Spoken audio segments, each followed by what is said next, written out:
I started my grassroots activities after I left the civil service. Obviously, we maintain a very clear line between our civil service role and our political role. So since then, it has been almost 2 weeks. I have the benefit of learning from Minister Lim Swee Say and learning from the team of grassroots leaders that he has left me at Buona Vista. And I can say that over the last 10 days, through the continuous interactions with the people in Buona Vista, which is a microcosm of Singapore itself, you get to understand their challenges, which is not very different from the challenges that my soldiers, my NS men have in the past. Everybody has their own aspirations, everybody have their own challenges. Then the question is, how do we bring them all together? I can tell you, I'm very impressed with many of the people that are not so privileged. They really embodied this spirit, 人穷志不穷. They may be poor, but they are very determined, very disciplined to want to overcome their circumstances. And it inspires you to try to do better. What I am more concerned is another group. Those groups that perhaps are a bit more privileged, but may need a bit more help in navigating their financial circumstances. That despite the fact that they may have more, but they need more help to help them navigate this one. But if we can bring the community together, where the haves help the have-nots, where those who can help those who are less able to, then I think we will have a strong community going forward. Because no matter what you do, in every society, there will be the rich people, there will be the not so rich people. It happens in every society in history. What is important is that those who can must help those who cannot. Then, like my favorite Spider-Man saying, to those with great abilities comes great responsibility. For those of us who can and who have the means, it is incumbent upon us to reach out to the less fortunate, to reach out to those less able. Then I think we would have built a strong community. I come from a system whereby I grew up from a humble beginning.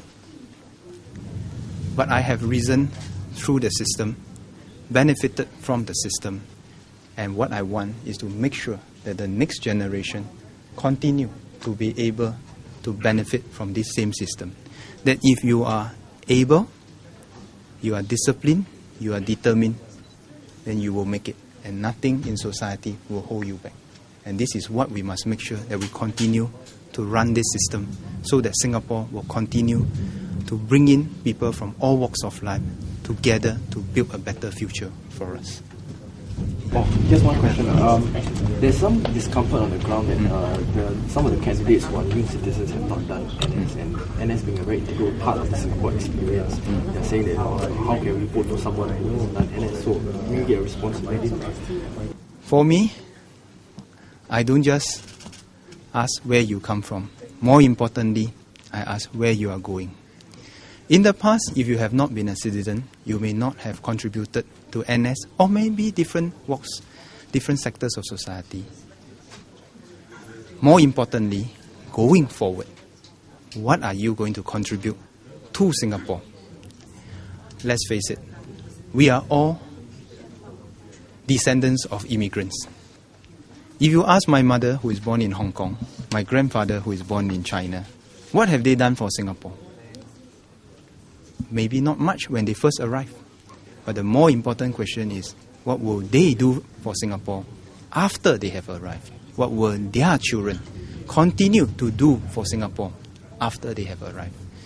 Only so can we be more inclusive as a society. Can we continue to attract the best talent from all around the world to come and build a common future? We all come from diverse backgrounds, but we must build towards a common future. That is the most important thing. And you also spoke a lot about bold ideas when you were speaking just now. What is your bold idea that you bring to the table? In which aspect? You speak about what's your one bold idea that you hope to bring through coming on board this late to push through, basically something bold that you feel that has to be done. I don't think you come in and say that I want to champion this one particular issue. That would be wrong. That would be ideological. Every policy that we have in the government today is an outcome of the current circumstances that we have. Policies are only correct and right given a certain circumstances and a certain context. Policy is not doctrine. Even policy is doctrine. Policy must change and evolve with the times. So, for example, in the past, we had a two-child policy.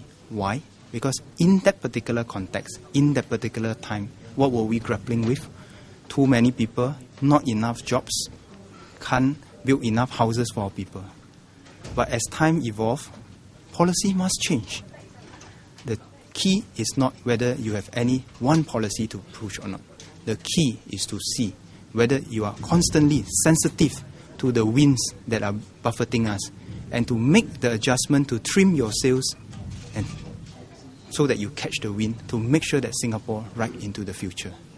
It will be very, very dangerous for any candidate to come in with preconceived ideas to say that this is one thing that I will want to change. How do you know? When circumstances change, when the context change, are we bold enough and prepared enough to say we will change? It is one level of boldness to say that I want to push for this. It is another level of boldness to say that when this is no longer useful to society and the country, we will change, and we will change decisively. Many of the things that we do, the policies that we set in, will be too difficult to measure its impact in the short term. When people ask me, what is the greatest legacy that I have left in the army? I always tell them this: it is too early to tell. I would have considered myself have been successful and contributed a bit more if by the time my son comes into the army, he's 2 years old now, that he would have a set of commanders as dedicated, if not more dedicated, to the cause of Singapore. A set of commanders that are much more able, much more capable than what I am.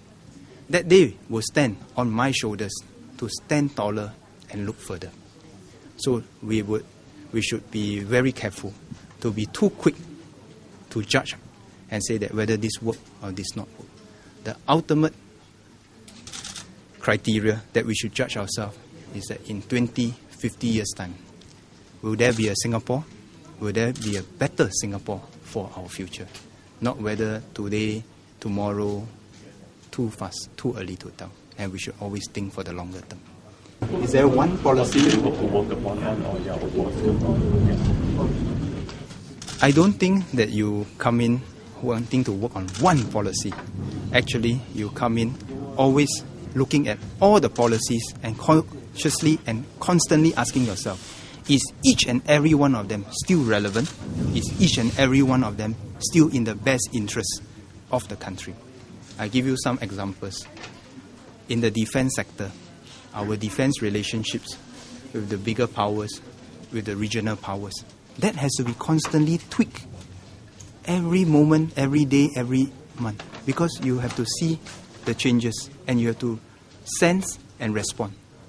You look at economics, monetary policies. It is not that I believe that this is ideologically so. You look at the work of MAS, MTI. They are watching the waves very closely to make adjustments as and when required. You look at social policies, whether it's education, healthcare, foreigners, so on and so forth. You are consciously always asking yourself, is this still the best thing? Is it still working? If it's not working, are we prepared to change? So you look at the foreign talent, foreign workers one. We try to push as far as we can to get as many people as we can to come and help the growth. Then the question is that it's a balancing point. Too many, you have social integration issues. Too few, you have problems sustaining the economic growth. It is about a balancing point.